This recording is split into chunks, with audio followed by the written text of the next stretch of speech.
everyone. How is the Fan to Fan Nation? We are here Wednesday, 10 o'clock. It is April 15th. We are in 30 days of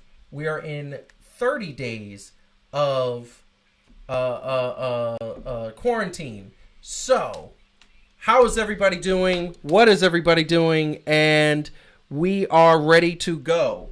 So, how is everybody doing? What I am going to say right now is we are so good and so ready to go with the topics that we have that it feels like one of those days, one of those, evenings that you could say, we're going to put a positive spin on everything. However, there are some negative topics and there are some things that we're just questioning. We're going to get into Dak Prescott having some partying. He's partying during social distancing. I don't know if that's true. I don't know who to believe. We might have some evidence. And despite the fact I'm not a Cowboys fan and Calvin is not a Cowboys fan, we might have to stick up for a Cowboys quarterback in this one. We also got Florida saying something that I don't know what's going on with why they're saying it, although might have a picture that could explain why they're saying it. We got a special interview that I'm excited to show everybody with a good friend of ours that for on the show, good friend of mine, good friend of Calvin's, and they just met one time and they're good friends. And that's just the vibe. But before we get into the monologue, I'm going to bring Calvin in from the West Coast. What's up, Calvin? How you doing? Yo, I'm chilling. Finally, I just realized, everybody's on my level now. Welcome to the virtual world, peeps. It's fun. You should stay here with me. You are literally living in virtual land. I know. I feel like Max Headroom. This is who you are. You should be in virtual world. You should just like when you get on the show, you just go zoom and just like zoom out. We're gonna get to work on that special effect. That's gonna happen. But definitely, we are looking forward to today's show. You looking forward to today's show, Calvin? Oh, definitely. I've been looking forward to it all day, baby. All day. I dream about, fan to fan. I'd say you had the Adidas shirt on, but I couldn't. Yes, listen. I'm rocking. So this is a soccer jersey. This is the German national team soccer jersey. We all about sports fashion on this show, so I like to have different things. What I love is I haven't worn anything the same since the show started. Every show's been a different shirt, which I'm loving. I'm digging. Da da da da da. He loving it. Yeah. Well, Jesus Christ, was that a jingle? Did you just write a jingle? Our first jingle on Fan to Fan. I love it. Okay, so, Fan to Fan, we are here, and definitely want to remind everybody, if you are watching and you haven't hit the like button, please hit the like button, and please subscribe to the channel. That is the thing that we need the most, the subscriptions to the channel. We're at 103, which is an amazing thing. A month and a half ago, we were at 5, and we're at 103. So thank you very much for everybody out there who subscribed to the channel. We want more subscriptions. Tell a friend. Like us on social media at Fan to Fan Show on Twitter, Instagram, and Facebook. We're trying to put as much content out there to get you through this quarantine and this rough time in human history. We want to entertain you, as I said in a promo that we had earlier. We want to make sure that every single time that you're on here, you're having a good time. So we're going to have a good time. We're going to start off with not so good news. So, about a month and a half ago, as a matter of fact, on our second show, we covered the XFL's premiere week. It was an amazing thing, and we were excited because competition brings out the best in sports. We all know that. I think it's something that we could totally get on board with, that when you are you're in a competition, brings out the best in you. So everybody was so happy because the NFL was finally going to have some competition. Another football league that was going to take us after the Super Bowl, maybe one day go head to head in what many were deeming it as the Ultra Bowl. Instead of the Super Bowl, the Ultra Bowl. That would be the XFL's best team versus the NFL's best team. Well, guess what? That dream is no more. The fact of the matter is that as of last Thursday, the XFL has filed for bankruptcy, will not be coming back in 2020, and truthfully speaking, it is a situation that, it's got a lot of us sad. And I know that they were 6 weeks in, and the fact of the matter is that the XFL had a lot of things that they honestly had going for it. It had new exciting rules. There was no more extra point. They had 3 options after you got the touchdown. We went to a game. We covered a game. We had a lot of fans from that game. And then right around week 3, the ratings and the attendance started to dwindle. But you thought, okay, maybe this is mid-season blues. When things started to get towards the end of the season, it would be exciting again. Well, guess what? That didn't happen. Week 6 came and COVID-19 hit the United States and hit the United States hard, to shutting down leagues that had been in operation for years, 50 years, 100 years, between Major League Baseball and the NBA. The XFL followed suit, rightfully so, got the players off the field, got the production people off the field. They did the right thing, but guess what? A league that's just starting, 6 weeks old, doesn't have that sort of flexibility to keep going during a crisis like this. So, error and B, quote unquote, the league is now dead. The problem is that I don't know if they were to come back anyway, even if COVID wouldn't have happened. It took $275 million to get this league off the ground with the 10 teams that they started off with, players, practices, press, employees, media, all the things that they needed to pay for, uniform design, uniforms, practice facilities, things of that nature. And through week 6, they hadn't only made a profit of about $80 million. So you say to yourself, if there was a successful 4 weeks, and if there was a successful playoff, and if there was a successful championship team, might they have broken even? That's the big question. But we're never going to know that, because it is no more. So, competition brings out the best of us. The NFL gets to have their monopoly on a very popular sport. And what do we do in the meantime after the Super Bowl? Well, there's the NBA. Unfortunately, the NBA has stopped just like every other league. So, Calvin, are you sad about the XFL leaving? And what do you think about it? I'm not sure how sad I am yet. It's still new, but I will say this. I'm going to add this to the list of Daniel Bryan versus Shawn Michaels. I'm going to add this to the list of The Undertaker versus Sting and some other what-ifs that could have happened via Vince McMahon or the WWE that I have to file I guess I'll just keep this to my imagination. Also, where was Robert Kraft and Bill Belichick during the time when all the sabotage was happening? I'm not saying anything or insinuating anything, but I'm saying I don't think they like the competition. They've been known to flub a few things. You never know. Look, that's all I'm saying. You know what I'm saying? Like, you never know. You never know. They mad that Tom Brady left.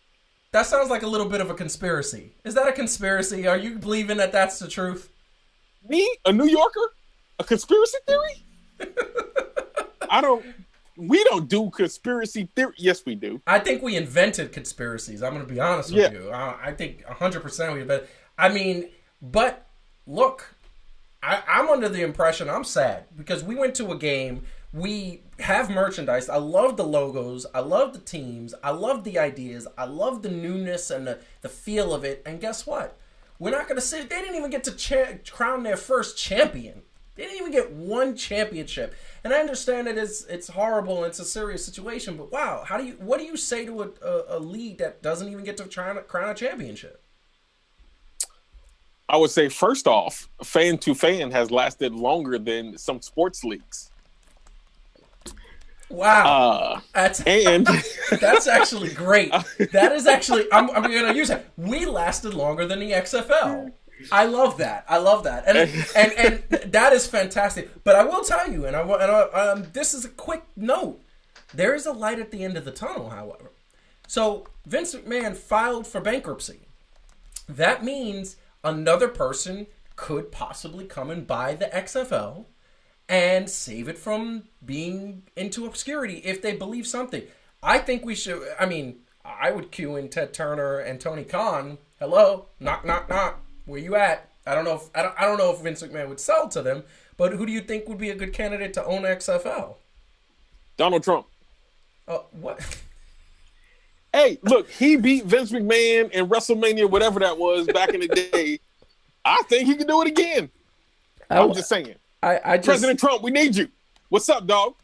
XFL, baby. So first of all, there is a long history of Donald Trump wanting to own an NFL team, and the NFL owners actually not letting him in. They said many years ago, and this actually led to him having a reality show, because they didn't want him to own a team. So, I mean, if he wasn't the president, maybe I would even say why not, right? But I don't think I want him owning something.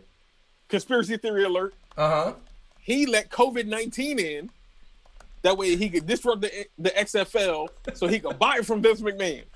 Genius. Wow. The man is genius. Wow. And wow, that's a stretch. That's a little bit of a stretch. Oh my. I've been locked up too long, man. That's what the problem is. I've been in virtual world for like 12 weeks. That is fantastic. Okay. All right. Listen, anything is possible. I feel like in the way the world is right now, anything is possible. So, we are going to miss the XFL if it doesn't come back. This was something that was amazing, and I thought that it was something that this could have been something that for the next 10, 15, 20, 30 years could have gone well. And it had such fire that I thought that it was going to be something much down the road. So, that being said, XFL, we will miss you. Hopefully somebody will come and buy it. But we lead on to greener pastures. So, I'm moving on to the next segment because we want to get moving. We have a very lengthy, cool interview at the end that we want to cover and then get your feedback on. And once again, if you are in the chat, please say whatever you want. If you are watching at home, watching wherever you are, I would say wherever you are, but everybody's home, make sure you hit the like button right beneath the video and hit subscribe if you haven't subscribed to the channel yet. Also follow us at Fan to Fan Show on Instagram, Facebook, and Twitter. Sounding like a salesman, but this is how we're trying to pay the bills. That being said, over the weekend, so Calvin, another thing happened over the weekend. This is something that I find very interesting. So, are you a Cowboys fan? Not at all. Yeah, not even a little bit. Unfortunately, I have a few Cowboys friends, and if Cowboys friends are watching this and are in the chat, say something in the chat because please defend the Cowboys because they say they're America's team. We'll get into that on another show, another debate. No. We don't agree with that. A lot of people don't agree with that. The only people that do believe that is Dallas fans. Maybe Central America's team. Yeah, maybe. But that being said, Dak Prescott. Do you like Dak Prescott? I mean, he all right. Yeah, for a Dallas quarterback. If he was on the Giants, would you like him? Yeah, pretty much. Okay. So that being said, Dak Prescott had a party over the weekend. It's his birthday. And basically, it was said that neighbors called the police on him, said that there was a lot of people celebrating in his house, breaking social distancing rules, saying that there were over 30 people there. Dak Prescott since released a statement saying that I understand and accept that there are additional responsibilities and media scrutiny that come with being an NFL quarterback, but it's frustrating and disappointing when people provide completely inaccurate information, essentially saying, as we go a little bit further, to set the record straight, I know that we need to do our best to socially distance, and like everyone, I'm continuing to adjust to what that requires. But the truth is, I was with fewer than 10 people for a home dinner, not a party. Now, Calvin, you're hearing that say, and I'm going to show a picture in a little bit, and because I think we want to get the whole picture, and I think this is, I hear him, but based on him saying what he said right now, what I just read, what do you think? Do you believe him or not? Here's why I believe him. Everybody knows that after the month of December, nobody celebrates Dallas doing anything positive. So there was no way that there was more than 30 people together celebrating Dallas past December. Well, it was his birthday, so let's be honest there. Still. Everybody else is still lamenting over the fact that they missed the playoffs. Yeah, they missed the playoffs for the 26th year in a row. Yeah, for many years in a row, that mediocrity at its best. But here's my thing. So I'm gonna show the picture now, and as we talk about it, we'll show other pictures. But this is the picture I think that was telling, and I think that it's a picture clearly with a lovely, attractive white woman. We love white women; they're great. They're great in our lives. And she's there. She's having a good time. She's enjoying herself. Now, there's something that I want to draw your attention to. If you look in the bottom right hand of the picture, she is eating something, and there is food there. There's quite a bit of food. Do you think that that is food for 10 people or 30 people? And keep in mind that the people eating are football players, dudes that probably can knock down some more than one helping. Okay, so what do you think? Well, I think first of all that Becky's trying to choke down that French fry as best as she can, because that's probably all she had to eat in about a week and a half. But my man Ezekiel Elliott was right behind her picking up the scraps. I don't know if y'all ever watched that anime, Seven Deadly Sins, but Zeke was probably at that party eating like he was the captain of scraps disposals. I do believe that was enough food to feed only like 4 football players. So, and like I said, it's Dallas, and it's past January. Even if he had football players, there's only like 3 of them there. Well, I see 5. I see 5 football players, and one of them is not Dak. You figure that Dak is holding the camera, taking the picture. Look, I'm going to say it right now. We were looking at this picture right now. I 100% believe Dak. I mean, first of all, he knows that he's in a top quarterback position in the country. He is one of the top quarterbacks just because he is the quarterback of the Dallas Cowboys. They get a lot more scrutiny than most teams.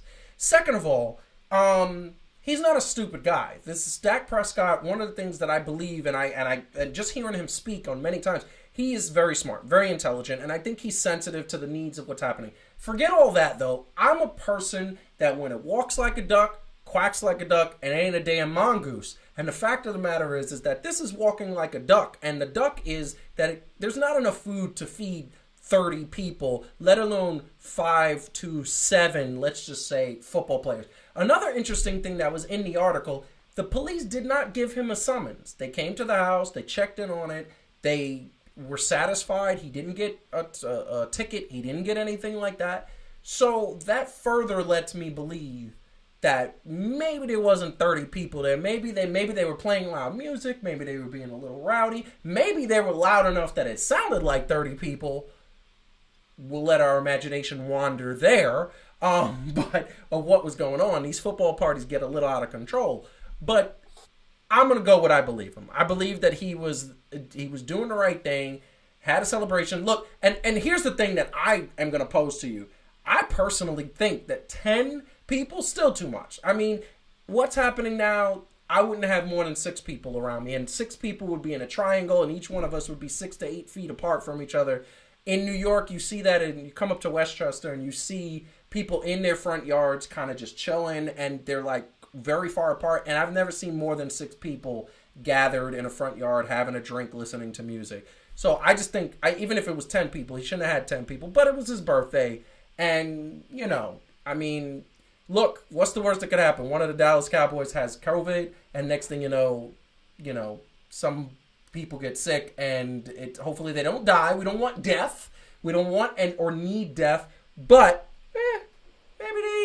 maybe a player gets fired or 2. Maybe Ezekiel Elliott ends up on the Giants. I don't know. And then we have Saquon and Ezekiel. Who knows? You talking about conspiracy theories? Well, that's what I'm saying. Yes, it is a conspiracy theory. But do you think 10 people was enough? Well, first of all, let's just say we broke, and we know broke people. So we can't afford a place big enough to have 10 people social distancing at this point. Look, I like that. That's logistics at its finest. Look, my spot's so small, I can't even social distance with myself. Wow. I got to stand inside and outside. I feel like we need a I'm going to start working on the special effects. That's going to happen next. So, People in the chat, I want to know, what do you think? Do you think that this guy, do you think that this guy was right to have 10 people over? First of all, do you think he only had 10 people? Second of all, do you think he was right to have 10 people? Feel free to put in the chat. Heidi is in the chat tonight. She is saying all the stuff and having good conversations. And we got a couple people. Jumbo Rock, we all know who that is. That is Mr. Adam. And Jeannie is back. Oh, yes, Jeannie is back. We love Jeannie. We love Adam. Adam and Jeannie are awesome people. We had dinner one night, and they were just joking off of each other because Jeannie's a nut and Adam's a nut, and that was great. But big shout out to Jeannie's husband, who I got to meet last week. Really love Josh. Can't wait to talk some more. That is a good-natured dude that we kept through virtual meeting across the country. We kept pointing at each other because we just hitting on some jokes. So that's good shout out there. So once again, if you are in the chat, please hit the like and subscribe button. So consensus, Calvin, Deck, 10 people, wasn't that bad? I think he probably had 10 people. I think look, they were getting food, and I get that they probably should have still been distant there like they do in the supermarkets here, where you got to stand 6 feet before you even get to it. But I think that they were responsible, man. I think that the athletes probably more than us, quote unquote, regular people get the severity of this or the way it could go, right? Especially like in that arena. So I really do think that, that he was good. Yeah, and we got some pictures going up just in case nobody knows. Dak Prescott, I want to say one of the better quarterbacks. But he got some pictures in there. He likes to party. And there ain't nothing wrong with enjoying life. YOLO, you live once. I'm sure I'm sure there's a lot of people right now that are stuck at home wishing they can go out. Me and my girlfriend are one of them. We used to go out and have dinner once a week. We have not done that in a while, but we are enjoying each other and enjoying our company and trying to just enjoy some time at home. So I'm pretty sure that when it's all said and done, me and her are going to go out and celebrate a little bit if we get the chance to. So, and to everybody out there, once again, and I forgot to say at the top of the show, hope you are happy, safe, and healthy. Want to make sure that is a top priority. We need our fans to be there. We need more support. And in order to have more support, we need more people safe, healthy, and happy. That's a great thing. That being said, here's another question, Calvin, and I got to throw this at you because this is amazing. To me, you like the WWE, right? I like the WWE. You like Florida? I mean, in 40 years, I like Florida. What does that mean? I'm a New Yorker. You know, we retired to Florida, man. Oh, okay. When we're old and gray. Yeah. When you're, I don't know if I'm gonna be gray, but no, you're gonna be old and gray. I'm gonna be just gray because I'm younger than you. So wow. That being said. Rude. You're never gonna live that down. I'm 2 months younger than you. When you're 64, I'll be 63. You'll have a wheelchair and I'll have a cane or a walker. I'll still be able to walk on my own. Yeah, exactly. Whippersnapper. So, that being said, the governor of we don't talk politics too often on this show because this is a show. Politics is involved in sports. We all know that. We all know that there are people in politics that definitely are out there and they get involved, they make comments, they say things. So we got this thing going around because of COVID that basically the only people that are supposed to be working right now are essential workers. Well, I'm going to tell you right now, and this is something that I am a little shocked by. Something that I'm a little shocked by, but the governor of Florida, I think he's Rick DeSantos. I think that's his name. Republican. He believes that the WWE, two things that we both love, WWE and Florida, he thinks that WWE is an essential company to be working. Now, this is a guy who has made some controversial comments recently. I'll leave that to the politicians and the political analysts, but the next, he's friends with Donald Trump. And look who else he's friends with, which is pretty amazing to me. Oh, these two guys who happen to have a little, friendship going there. So, Calvin, and this is what I'm going to ask you, is the WWE an essential business that should still be operating? Not to the 16 or so people that they just fired today, but yeah, they did fire. They fired a bunch. Here's the thing: fired a bunch of people, including the longest standing referee since 1989. What is his name? Producer. What is his name? He was the referee. Yes, Mike Chioda. Yeah. Mike Chioda. What? They fired Mike Chioda. AEW. Yes, no, I'm saying they fired him along with some of the more notable names: Rusev, No Way Jose, Carl Anderson, and Luke Gallows. And by the way, for those of you in Fan to Fan Land, we are going to be reaching out to all of these guys to see if one of them will do a interview with us. So that'll be a really cool thing if one of them obliges. We will tag them. Heath Slater, he got kids. And Heath Slater, because he got kids. And Heath Slater got kids. So definitely, we want to get their take. We want to try to get them. But WWE let a bunch of people go. I agree with you. Not essential. And especially on a day when they're letting people go. Why do you think the governor said this? Like, why is WWE essential? Okay, so this is what I will say, because we are a sports show. The best sports show out there, first of all. The best, okay? By the fans, for the fans. But in a way, if you think about what sports and sports entertainment is, because they kind of combined into the same category, is it essential to live? No.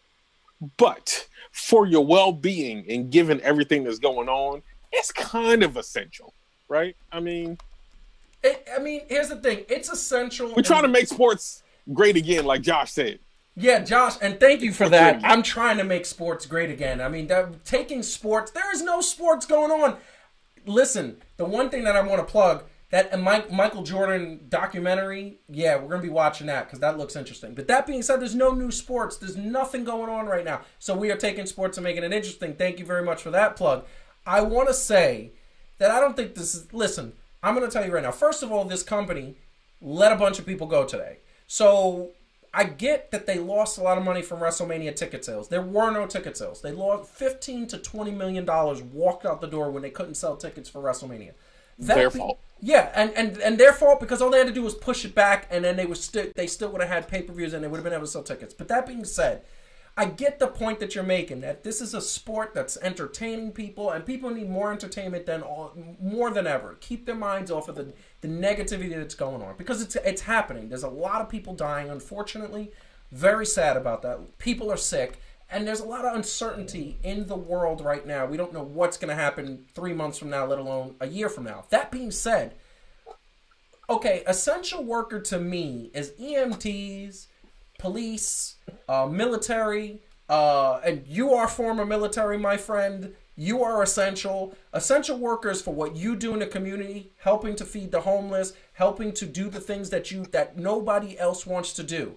And our interview that's going to come up later, he's doing things that are essential too, things that are needed in the community. There's also nurses, doctors. They are needed. There are people right now that are needed. Wrestling is sports entertainment, and it is not an essential thing. However, I would understand why they want to keep it going. I don't think it's that. Here comes another conspiracy. This governor is friends with Donald Trump, who I'm sure is friends with Vince McMahon. And by the way, throwing something out there that really bothers me. Vince McMahon is now on the council responsible for getting the country going again. Did you know that? I did not, but hopefully that means Stone Cold will come in, take over, stunner him and Donald Trump. Well, and take over, and with Sheriff old Shawn Michaels. Yeah, see, that would be great. That would be the rest for the wrestling fans not out there who don't know wrestling. That would be the great storyline that we saw from the late 90s to the early 2000s. Listen, this screams like, I don't want my business to tank, so please don't shut me down, and we're good friends. I'll help your campaign out to get reelected. That's what it screams. And unfortunately, sports has that all intertwined throughout there. I mean, it's just, that's what it is. Sports and politics, unfortunately, go hand in hand too many times when it's not supposed to. So, we can, listen, I get what you're saying, though. I get you, essential worker, essential, I get it. But at the end of the day, this is the bottom line. I don't know. I don't trust this guy's opinion. He's made some things. I don't understand. Can't get a glove on properly, which is just amazing. And then he's friends with this guy and friends with the next guy. And it just screams like, I'm going to scratch your back. You scratch my back, which, it's fine as long as there are people who are not getting sick. So I'm going to keep that politic. I'm going to keep that. I'm not going to go any further than that. I think they shouldn't have it. So I think WWE should take a break and give its performers and athletes a chance to recover and make sure they're not sick and make sure that everything is not going. But moving on to the next thing, and this is the next. It connects. I'm telling you, I didn't even do this on purpose. People in fan-to-fan land, I didn't do this on purpose. So, I love UFC, love MMA, and this is going to segue to the interview where we have Isaac Betancourt, who is one of our top coaches. He's an expert in full contact sport. I have known him for many years. We're going to have that interview in a little bit. But I just want to touch on something because, you know that guy Dana White, Calvin? Yeah. So, Calvin, Dana White wants to get UFC back fighting within 2 weeks, 3 weeks. He never wanted to cancel UFC 249, but two of his top talent draws dropped out and followed suit by two more, and he had to postpone that. He's been trying to purchase an island, Calvin, and he's trying to get everything going. Like, I don't know about you, it screams a little desperation trying to get things back to the way it is, and a little bit of selfishness. I don't know. What do you think? I think that's a lot selfish, and those are lofty goals right there to have a whole island. I don't know how much money he thought he was going to have to just be like, yo, I need this island real quick so my mans and them can beat each other head in so we can be socially distant. Like, I don't get that, but listen, I'm just a regular dude. He's just a regular dude, and this is the thing that, and I'm going to let the interview talk about it because Isaac makes a very great point in the interview, but this is what I want to say. It's kind of like Dana White, and he's done this time and time again. I understand that this is his business. Dana White is there to promote fights, and he's there to get the money, and he's there, but this is my point. It's not the time. He's trying to open up 2 weeks, and people are still dying. People are still sick. And by the way, look who he's friends with. Yet again, yet another connection. Not trying to do conspiracies, but God, he's campaigning for the president, the current president. Dana White is kind of more concerned with the bottom line, bottom buck. And Isaac makes a great point. And MMA is a full contact sport.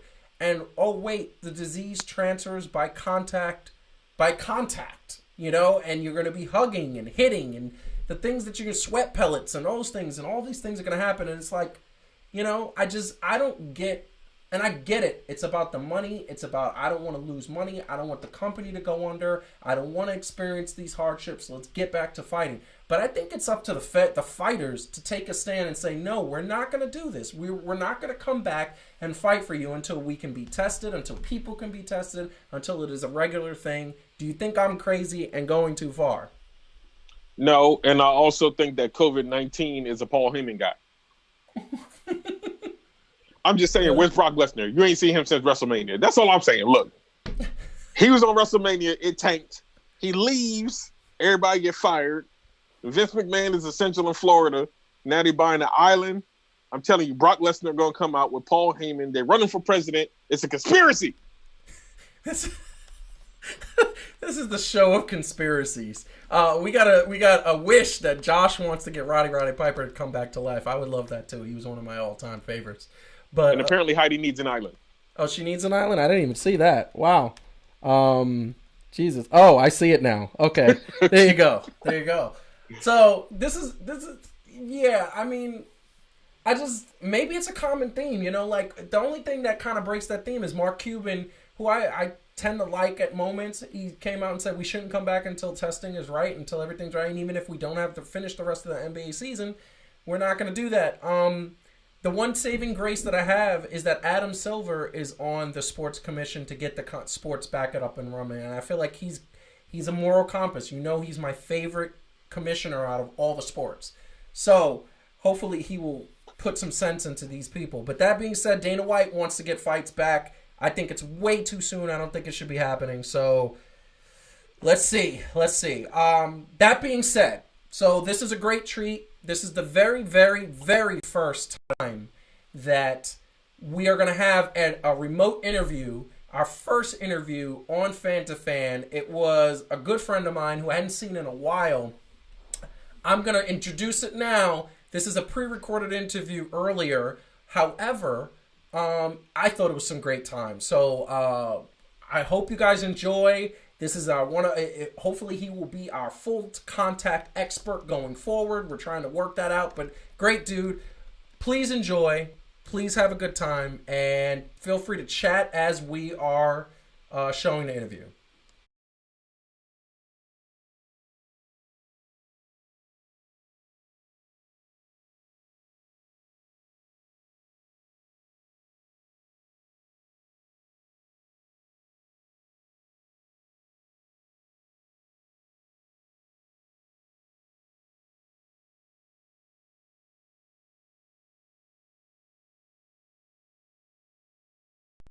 So wait, hold on. For some reason, the file is not playing. I'm going to get it back because it is a really good interview. But we're going to make this work.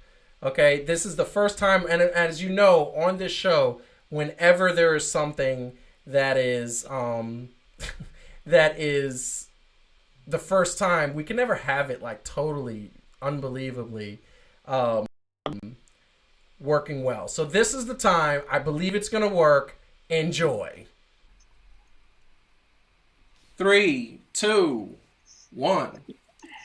Hey, what's up, everybody? So, as you saw in the last segment, I queued it up in the last segment. This segment, we are doing something different. For the first time ever, we are having our first remote interview. And it is with a good friend. I consider him a good friend. It's been 7 years since we spoke, so this is like really cool to have him because he's doing his thing. He is the owner of IB Boxing. He is America Top Team, top head coach, okay, and our full contact expert. And when I say expert, this guy, and we're going to get into all of it, this guy loves himself some full contact sports. Mr. Isaac, how are you doing, my man? How is everything going? All right, man. Thanks for having me on. I appreciate you guys. Yeah, all is well. Very much, very much. I mean, here's the thing. I've known you for many years, and I remember one of the things that we spoke about many times, and we've had many like fight nights where we've seen fights together, MMA fights, UFC, boxing. You love this sport that you are in. Tell me, what is the breakdown of what you're into right now? What is going on? What is happening with the company? And by the way, love the title IB Boxing. It is so creative. Explain all of that to the viewers out there. So I'm a brand of within a company. I work for American Top Team Low Country. The head instructor there is Maliki Friedman, great jiu-jitsu instructor, by the way. Guy's a master, and we've got master classes that go on in that gym where guys like Ryan Hall show up, and all sorts of people from the headquarters over in Coconut Creek come through. So the American Top Team as a brand, as a company itself, is also, bringing people in from different areas and different arenas. And they hired me as the head boxing coach. But I consider myself a brand because I've gotten myself out there in a social media world where I've, established myself as a coach and as a leader in the combat sport arena. And so I think that, I just like to label myself as a coach, really. And that I'm also a student of the sport. I study pretty much almost every day. I study combat sports. I love it. And And yeah, and the passion that you've shown, like that's what I want to know is like you've been loving these types of sports for like the last. I love the beer. That's great. That's what our fans want to see. Go for it. Hey, I am not a fighter. I'm a coach. Do not drink if you're a fighter. Exactly. That's just the coaches can drink. This is well. I'm taking a siesta right now, guys. So yes, this is we're in a difficult time, and yes, we'll get to that. But we'll get to that totally. And so my question is, you've been into boxing and now MMA for years. When was the first time? How old were you when you were introduced to boxing? And then later on MMA, like what's the journey of what got you into these full contact sports? Which, by the way, I don't really know a person in my life who knows more about full contact sports than you do. What was the earliest you could remember about that? So I was about 10 years old when I was introduced to any combat sport at all, and the first thing that I studied was Taekwondo, and I was a kid. I didn't like it, my mom put me in that, and she was like, I think that it's important that you like whatever you're going to do. And I said, yeah, I was like, I'm not really into Taekwondo. I was like, but we had a neighbor who was a boxing coach, and he also used to actually go to our church, and he was a police officer, and he did the PAL program through the YMCA. The PAL program is the Police Athletic League, for those who are novice to that. Those who know understand that league itself has saved many children and many kids from themselves and from their background and their surroundings. And that's what it did for me. I was about 12 years old when I first laced up. I was 10 years old when I first got introduced to it, but about 12 years old when I first laced up my first gloves. And then I fought in the Pee-wees, like the young league. And then, I also then grew out of that and started boxing in the juniors and did silver glove. And I did AIEI, which is the it's basically like your regionals and nationals and all that through boxing, Golden Gloves in Florida, and I was a state and then a regional champ. Because when you're a fighter, you can't live the lifestyle. Like I wouldn't be able to enjoy beer right now. Like it's absolutely like you have to. It's a lifestyle. You have to live. You have to stay in shape. You have to. Well, it's not even that. You have to. Your body is a temple. Yeah. And it's one important thing that I heard once before about being a fighter or an athlete in general is that you have to. There's a coach is selfless, and a fighter or an athlete is selfish, and they have to be. Yeah. You have to be selfish. You have to you have to think that your coach is God. Your coach runs things, and you listen to coach. I got a shout out to one of my fighters, Danny Abad. He's also in the military, but Danny's a undefeated fighter in kickboxing, MMA, and boxing. Badass dude. Love it. He says he told his little brother one day, we walked into the gym, and he told his little brother's a Marine, and he said to him, he goes, "Look, it's God, coach, and then everybody else." Wow. I love that. The reason why you think that is because you're completely embedded into this lifestyle. So I think that as a coach looking from the outside in, as my if I were looking at myself, I would say there are definitely things and like advice that I would give myself, my past self, that would help me out tremendously. I love that, and I love the discipline that it takes is amazing. What I'm going to tell you is that you said a couple of things that I'm going to hit on next, but I'm going to bring in Calvin, and Calvin, he's there because he's always in virtual land. That's where Calvin is. He lives there, and let him answer some questions. So Calvin, take it away. Yo. All right. So first off, obviously, good to meet you, Isaac. This is our first official time meeting. Like I do a little bit of coaching myself, but in basketball, but I coach like at a lower level. Amazing. So I'm not trying to act like I'm on your level. But No. It's amazing. Right? I love coaches. Yeah, coaches in general understand each other. That's why I read other books. I read Phil Jackson. I read, Coach Calipari from that coaches UK. Like, I mean, like Yeah. these are guys that you have to look out for because they understand what it's like to coach several different personalities. Definitely different, but I definitely vibe with what you said about the coach has to be selfless, while the actual athlete has to be, selfish. But I would say so. I mean, I'm pretty sure I get it on a certain level, but let's just say I'm a cat that came off the street. I'm coming to you, yo, coach. You know what I'm saying? Like, I'm nice. I think I'm nice. I'm used to putting in the work. What is it that you're looking for? I mean, besides work ethic in a fighter, you know what I'm saying? I'm talking about boxing. You're right. I come to you. I'm boxing. I'm raw. Like, what's probably one of the things that you look for besides work ethic? The thing that I'm looking for most, the thing that's at the top of the list, and something that you just said that was really, really, it's really what I'm looking for is work. The work, the dedication in that work, right? Work ethic is everything to me. Whether it be, that you're picking up garbage, whether it be that you're like a window washer, whatever it is, work ethic matters. And so I think that that goes the same to say with boxing and fighters in general, is that their work ethic has to speak for itself. They could be the most talented. I just saw an interview through Vlad TV. Shout out to Vlad TV.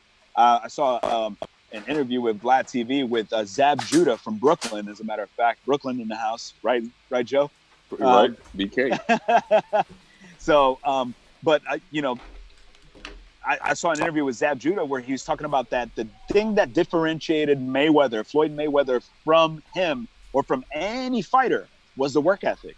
That guy used to, at 3:00 in the morning, whether he took his team out to drink or hang out or whatever it was to celebrate, at 3 in the morning, that guy was putting you back out on the road, and he wanted to run the Vegas Strip, and he ran it for 10 miles. And that's called dedication. That's called work, hard work, because talent only takes you so far. I mean, as talented as you want to be, right? But talent only takes you a quarter of the way. If I could use a little math, really, a quarter of the way is where talent takes you. I love that because here's the thing. One of the things that I've always said is that if we don't have certain, sports for me always took me away. And we've said many times on the show that sports is our escapes. And whether it's basketball, baseball, for me, when I was a little kid, it was baseball. From the time I was 4 to the time I was almost 25, baseball was like my outlet of like, when things are tough, I'm going to get focused. And every time that I look back on my life and I say, oh, things are a little dark or I didn't make good choices, I wasn't watching sports. It was like, I really wasn't. I was just like, I would go home and I'm like, oh, I'll watch it later. And I didn't. And I realized sports is a calming effect. And we get that through your social media. And for those who have not followed Isaac, it's IB Boxing, I believe, with 2 B's, correct? Right. It's IB, which is my initial, Isaac Betancourt. Yep. And then boxing. That's pretty much it. So IB Boxing. And that's his handle on Instagram. And from there, you can follow everything else. And he has some amazing, amazing videos that are entertaining, educational. And it makes me say, and I remember one thing, and I know Isaac for many years, but it makes me say, this is something he's passionate about. Like, it's not just, okay, he wants to just find the next big fighter. No, he just loves what he's doing, and that comes across in all your videos. Now, I'm going to switch topics for a second, because right now we're living in a world, right now, where it's not safe. Things are crazy. Things are shut down. Yeah. Sports are shut down. It's something that we never thought we would see unless you're watching The Walking Dead. Okay, where it's just kind of crazy. We're not there yet, but so full contact sport, in the sport's name, is full contact. And this disease, COVID-19, you can't touch people. So what are you guys doing in the full contact world? Just first of all, right now, if anything, and second of all, when it comes back, are there going to be any measures? Are there going to be any things that you guys kind of take into consideration? Are you guys going to switch some things up? Because how can you not have full contact sports without full contact? So definitely. Right. So right now for training purposes, I think we've moved on to an online system, right? Where everybody's training and doing it virtually, kind of like what we're doing right now. And we're able to slow down a lot. Yeah. And so right now what I've got Zoom classes that I do with people. So like, gotta love Zoom. We're on Zoom right now. Yeah, right. We do Zoom classes now. Yep. So I have a certain amount of people that sign up for these Zoom classes, and I limit it to 4 or 5. And so that's kind of where we moved to, is the online, right? I think that all of us that are coaches and referees and announcers and judges and all that, all we're doing is following the leagues, right? So for instance, if USA Boxing says they're closed and they're not competing right now, then obviously we can't do anything about that. Makes sense. If the UFC or Bellator says, hey, we're not doing anything. I mean, I know Dana White was trying to buy a freaking island to have people come over and fight, but you can't do that. We can't do that. Yeah, I don't think many people have buy island money. So well, and what I mean by you can't do that is you can't just bring people to an island and we're televise it and these two people are gonna fight. It's just it defeats what we're trying to accomplish here as survivalists in a pandemic. Yeah. Right. Yeah. So and especially since a lot of fighters are of color, we're all like Latino, Black, and as it turns out, that's affecting us more. It's affecting us more, you know? Yeah. And so I think I think this is my thought. Again, this is a theory that I have, is that it's because we live in a more high populated area. Yes. We live in projects, we live in I'm gonna say environments. And I'm gonna say this, and I've said this privately, but I'm gonna say it publicly. Like, I have a Puerto Rican mother who had for the better part of her life would eat fried fish and fried stuff and fast food and drink and smoke and all of these things, and she has diabetes now. So what I say all the time is that, like, it's the total package, and as you said, our bodies are a temple. And you're living that every day. So, yeah, totally. It turns out this is affecting us more. Now, you mentioned UFC trying to buy an island, trying to go forward with their event. I believe it was UFC 249, if I'm not mistaken. That's right. And they were trying to go forward, and I have set the sort of stance that if it were not for the major fighters, the few fighters that were on the main event, saying, I'm not going to fight this. Like, we don't want to have this fight now. If it were not for that, Dana White would have kept pushing and kept pushing. What do you think about that? What is the opinion for as a coach? Do you think it was right? Do you think he was right? Or do you think he should have paused it a while ago? I think that Dana he falls under the same category as anybody who is and not to get political, but anybody that is a hardcore right-wing individual. Mm-hmm. They tend to get into the modes of denying stuff because they think that there's government control happening, and they theorize and they say, again, I'm not trying to get political. I just think that I just think that that Dana is the same type of person as, like, because he loves our president, and yes. And so he's very much also like, hey, guys, like, look, it's not a big deal. Like, whatever. We can make this happen. We'll work around it. But I think that what happens is that science wins, right? Because science tells us that anybody that touches another person or that is around other people are really risking themselves, if they're constantly around someone. Yes. That they don't know where the other person has been, right? Which so, there's like, no way to know that. There's no way to monitor where somebody has been if they're a fighter training in their camp.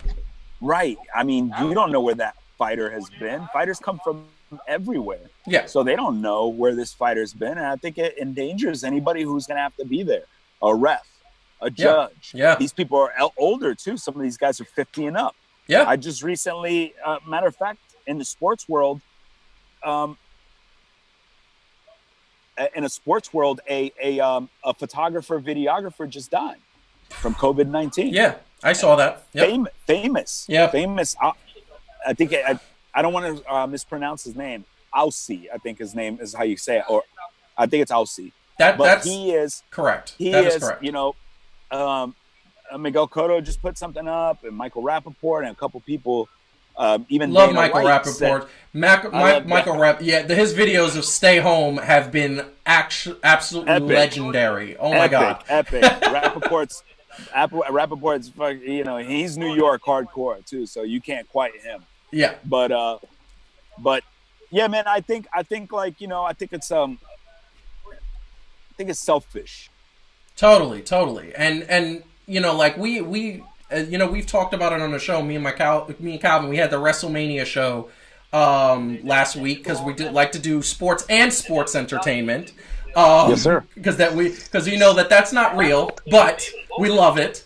But Vince McMahon, it's as real as can be, my friend. It is real as can be because you can get hurt. We've had this conversation. Those guys jump off top ladders, and you can't brace the fall when you're jumping off of a ladder and landing on somebody. It's just really impossible. But Calvin. So, and me and you have talked about this. We talked about it with the other host, Brian, who doesn't believe wrestling is real in any way, shape, or form. Calvin, you see that look? He gave a look like disgust. And, you know, I'll let you ask the question to Isaac as a professional full contact coach, man. What would you know, Calvin, go ahead. Because that is your issue. He was not happy in that discussion. Well, yeah, no, I love the fact that you pointed out the one point that people tend to overlook, right? And that's that they're athletes, right? So whether the outcome is scripted or whatever the case may be, it's athletes. You got to take all of those things into account. But it's something that you said that I want to pose a question to, right? Like what you talked about. There's a difference, right, between, and you know this in coaching, especially probably in your sports. There's a difference between confidence and cocky, right? So like, what do you do when you have fighters that you see that are going past confident into that cocky mode? It's like, how do you help them against themselves? You know what I'm saying?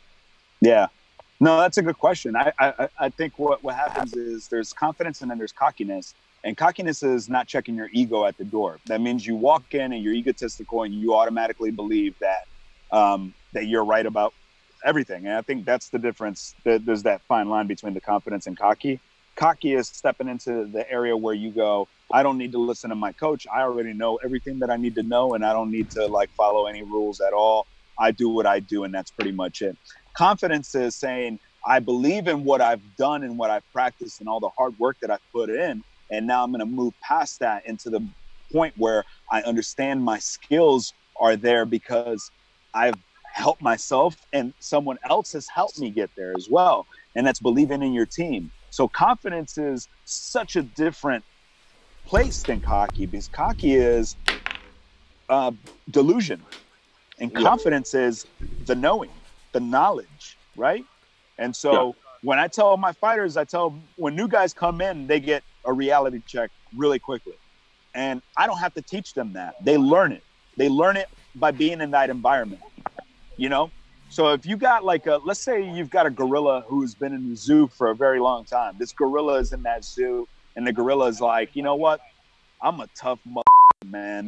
Nobody can mess with me. I'm a gorilla. Look at me. And then you take that gorilla and you put him in the wild. And then that gorilla goes, holy shit. These gorillas are crazy. And these motherfuckers throw down. And these gorillas are not playing around. They'll kill me. Yeah. They will kill me. They'll kill me, and then they'll eat me and feed on my carcass.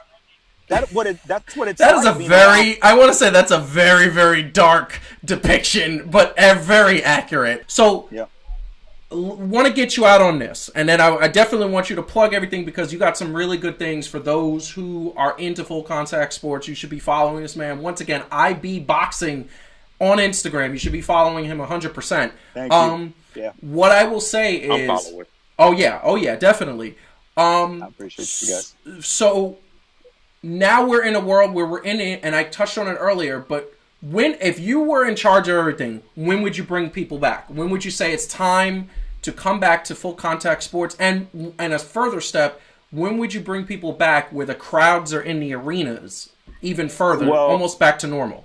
I gotta be honest, man. I follow science. So if science tells me that there's a vaccine out there that a reputable vaccine that you can actually is working. Yeah. That then I would say that I would bring people back once that is put into place, and that our government has said, okay, it's time we can open up businesses. But we have to think of coronavirus as something that has been mutating. Yep. And it's different, and it affects everybody differently. It affects white people differently than it affects black people. Yeah. It affects young people differently than it affects old people. So I think that it's important to understand that just a lot like coaching, right? We have to be selfless and think of others and people around us. And so I would say that I would even take charge. Yeah. That even if I was in charge, I would listen to science. I would say science says we've got a vaccine. It's a reputable vaccine. It's working. It works a lot like the flu shot. It's a cocktail of stuff, but it works. I love it. No, that's not, and that's coming from a person who loves this sport and loves what he's doing. So miss it every day. Everybody is hurting because everybody's they're not able to do things that they're missing. And I think the first thing I'm going to do when we're done with all of this, and I think I need to get everybody here so they can play. I want to get on the court. I want to play some ball. I need some ball. I need some basketball in my life. I need the Clippers to get a chance at a championship. Anyway, that's besides the point. Isaac, I want you to plug what you want to plug. We got about a minute and a half. I want you to plug what you want to plug because you are a good friend and you are doing good things and you are an expert in this field. The floor is yours, my friend. What can you plug? What does our audience need to know so that way they can know where to follow you and support you? Well, first of all, I want to give a shout out to American Top Team Low Country here in Charleston, South Carolina. Without them, I honestly I don't know where I would be. I probably would have started my own thing, but I would be starting grassroots. It would be from the ground up, and they've given me a place where I can build my name. So a big shout out to American Top Team Low Country, Malachi Friedman and Sarah Friedman. They treat you like family. They're a great place to be. It's a great gym. If you ever want to learn MMA, that's the place to be, man. Mixed martial arts. They teach Muay Thai, Brazilian Jiu-Jitsu. So big shout out to American Top Team. The other thing is that I want to plug my page. Obviously, IB Boxing. You follow me on Instagram there. IB Boxing is just the way I said it. IB Boxing. So follow me. I do tutorials and I give classes on there live sometimes. So you can follow me, and then sometimes I'll do live courses on there. You can always ask me questions, drop me a line, but definitely go to the page and follow, guys. I really appreciate the support. Absolutely. I also would like to plug a couple of coaches out there making a difference right now. Mustafa Boxing, that's in Atlanta, Georgia, and Coach Kevin Gleason, who's in Florida, and Coconut Creek. And I also like to give a shout out to Coach Ronnie, who doubles as a police officer and also as a coach. He's out there saving kids off the streets in Washington, D.C., and everybody knows that D.C. and areas like that, the inner city, are really tough, and he's really made a difference out there. He's not just a cop. He goes out there and he follows. It's so funny. He goes out there and he chases guys down that have left the gym to get them back into the gym because it makes a difference. It saves lives. I love it because coaches. I just want to say, without those coaches, without the people putting in the time, Calvin is one of them because he puts in that time in the community with the homeless shelter and coaching the kids and everything that he does. It's amazing. And Isaac is one of those people. You guys are angels on all of our shoulders. The coaches you mentioned, angels on all of our shoulders. And I mean that from the bottom of my heart. Isaac, want to tell you something. Is there a chance the next interview we could get you in the boxing ring? Can we get you actually in the gym when all this nonsense is over? Oh, absolutely. I would love to. I could get you guys in there. We could do like a little, tutorial. Love it. Yeah, absolutely. And I'm all game. I would love to have the boxing ring and people boxing behind you. That would be amazing if we could somehow work that out. And I would love to interview the owners of the people you mentioned if we could facilitate that. Sure. All that's up to go. Gotta go, gotta run. Appreciate your time. Appreciate you, and much. Everything you're doing, man. It is amazing. Calvin, feel free to say goodbye. Oh, Calvin. From one coach to another, it's been a pleasure. Thank you, Calvin. We're gonna have to link up. Keep fighting the good fight, brother.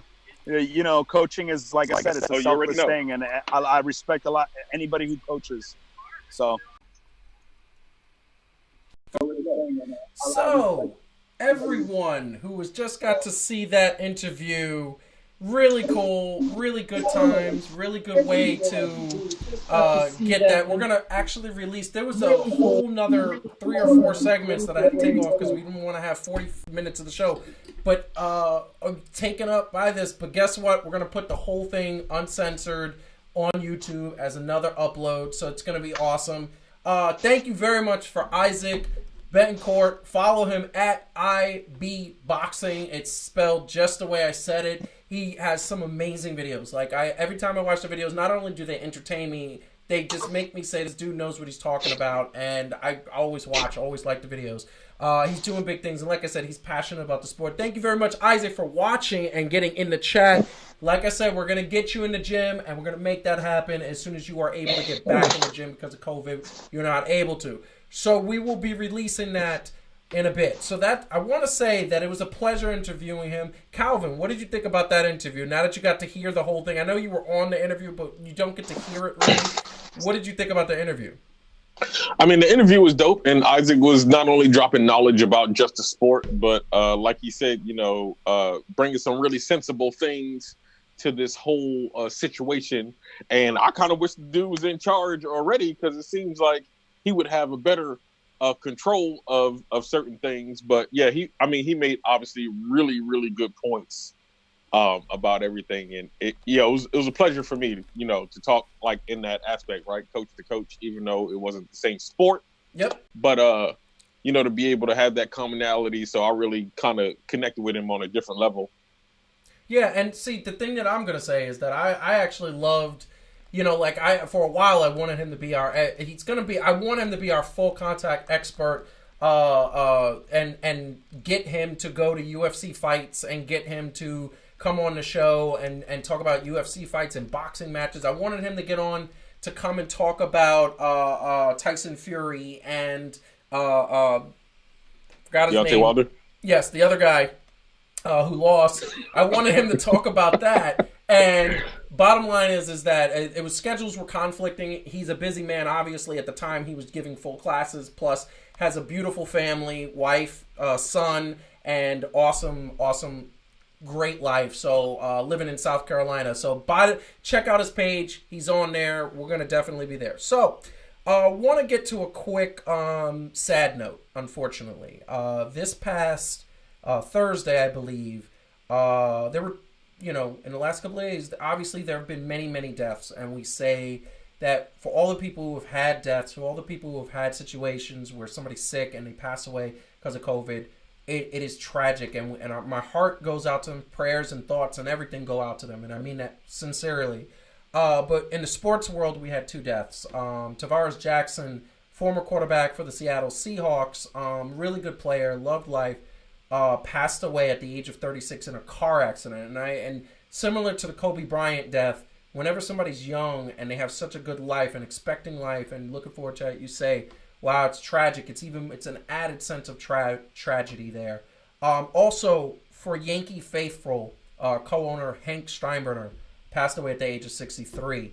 And obviously, any Yankee knows that he was the one who said in 2008, and I think he was one of the he was famous for this situation where he basically said, I don't care if I have to buy a championship, the Yankees deserve to win a championship. It's been too long.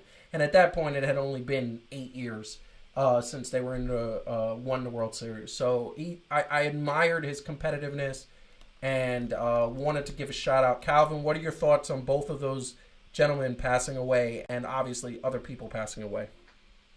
Yeah, it's definitely tragic. And I know, a lot with everything. COVID-19, I was one of the ones that asked, right, was it COVID related? And that tends to flood our minds.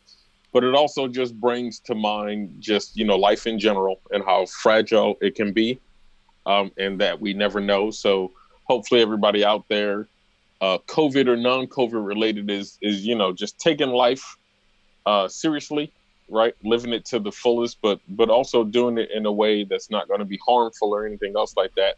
Also want to say quick condolences to Carl Anthony Towns' mom, who did pass away forgot about from her. COVID Yes, related. forgot about her. Oh my God, forgot about her. Yes. Yeah, so I mean, but right, it doesn't make it any less sad, but No. definitely grieve for them, in this time. So yeah. Yeah, it's very tragic, and I always say, my grandmother, Nana, rest in peace, always said to me that when she was the type of grandmother that never wanted. She said, if I die, I don't want you mourning or crying. You better not. I want to see you celebrating my life. I had a good life, nice long life. She said, plus you got a guardian angel. I'll always be here for you. So, want to give a moment of silence to these two gentlemen, and we will definitely remember the youth that passed away, and we will also get one up on the next show for Carl Anthony Towns' mother, because I 100% forgot about that. I apologize. He loved his mother, and I remember him being totally broken up that she was sick, put the video out, and she did pass away for COVID. So we will definitely say goodbye to them.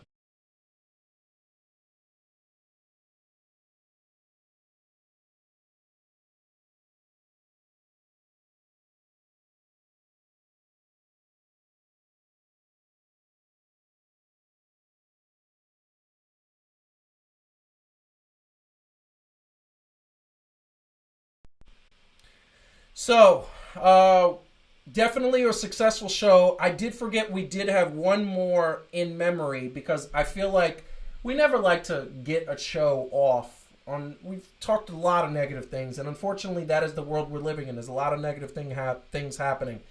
That being said, I feel like we forgot one more in memory, in memorandum, that I just think needs to be said. So, Calvin, I don't know if you enjoy this, but I wanted to put this out there. Take a look.